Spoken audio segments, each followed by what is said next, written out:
देखिए टाटा नमक कैसे बनता है और कैसे अपनी जान पर खेलकर नमक निकालते हैं। ये मजदूर देखकर होश उड़ जाएंगे। दोस्तों बता दें, नमक समुद्र के पानी से ही बनाया जाता है, लेकिन जिन जगहों पर यह पानी उपलब्ध नहीं होता है तो किसान विकल्प के तौर पर तटीय इलाकों से बोरवेल के द्वारा पानी निकालते हैं और पानी निकालने के बाद सबसे पहले नमकीन पानी को एक बड़े से तालाब में भरा जाता है जिसे गंजरू कहते हैं, और फिर इस पानी को 6 से 8 दिन के बाद दूसरे तालाब में भरा जाता है और कुछ दिन तक इस तालाब में रखने के बाद फिर तीसरे तालाब में इसे भरा जाता है। बता दें, यही वह जगह है जहां पर नमक को तैयार किया जाता है। कई लोग इस तालाब को फसल वाला तालाब भी कहते हैं, क्योंकि इन तालाबों में ही नमक को तैयार किया जाता है। इसीलिए ज्यादातर लोग इन तालाबों को नमक का फसल वाला तालाब कहते हैं। बता दें, इन चरणों को पूरा होने में लगभग 40 दिन का समय लगता है। और अब अगर नमक की मैन्युफैक्चरिंग की बात करें तो इसके लिए सबसे पहले तालाब वाली जमीन को समतल किया जाता है। और बता दें, इन प्रोसेस में सबसे पहले तालाब के किनारे पत्थरों और रेत का पहाड़ बनाया जाता है ताकि इन तालाबों में पानी भर जाए तो वह पानी बिल्कुल भी बाहर न निकले। और अब इसमें समुद्र के खारे पानी को इकट्ठा किया जाता है। और आपको बता दें, कुछ लोग इसे इंग्लिश में सॉल्ट पेन भी कहते हैं। और अब कुछ समय बाद जब इन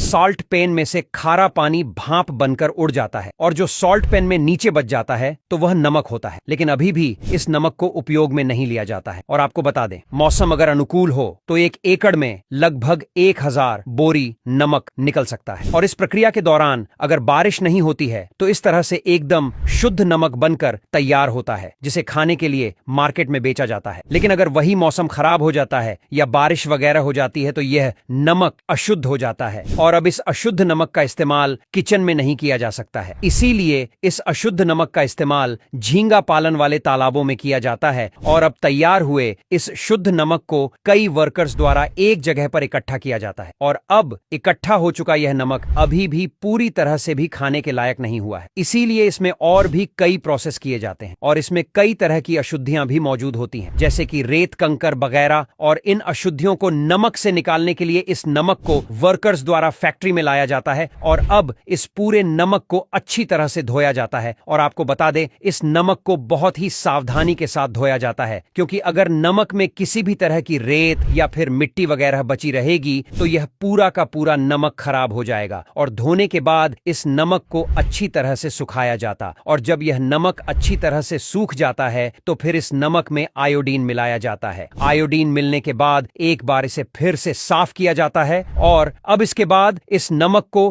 कन्वेयर बेल्ट के जरिए आगे पैकेजिंग एरिया में भेजा जाता है, जहां पर वर्कर्स इस नमक को अपने हाथों की मदद से पैकेट में भरते हैं और बाद में पैकेट को अच्छी तरह से सील कर दिया जाता है। बता दें, नमक के पैकेट को बहुत ही अच्छी तरह से सील किया जाता है, क्योंकि नमक फैल भी सकता है। सील हो जाने के बाद इन पैकेट को एक बड़े से बॉक्स में पैक कर दिया जाता है और अब ट्रक्स में लोड करके नमक को मार्केट में भेज दिया जाता है। हालांकि इस तरह से नमक जो बनकर तैयार होता है वह नमक सफेद होता है, लेकिन मार्केट में कई तरह के नमक अवेलेबल होते हैं, जैसे कि काला नमक। और इन नमक को बनाने का प्रोसेस भी अलग होता है, लेकिन इस आयोडीन वाले नमक को बनाने का प्रोसेस हर एक फैक्ट्री में बिल्कुल सेम ही होता है। यहां तक वीडियो देख ली है तो फिर वीडियो को लाइक और शेयर करना बिल्कुल भी मत भूलना। धन्यवाद।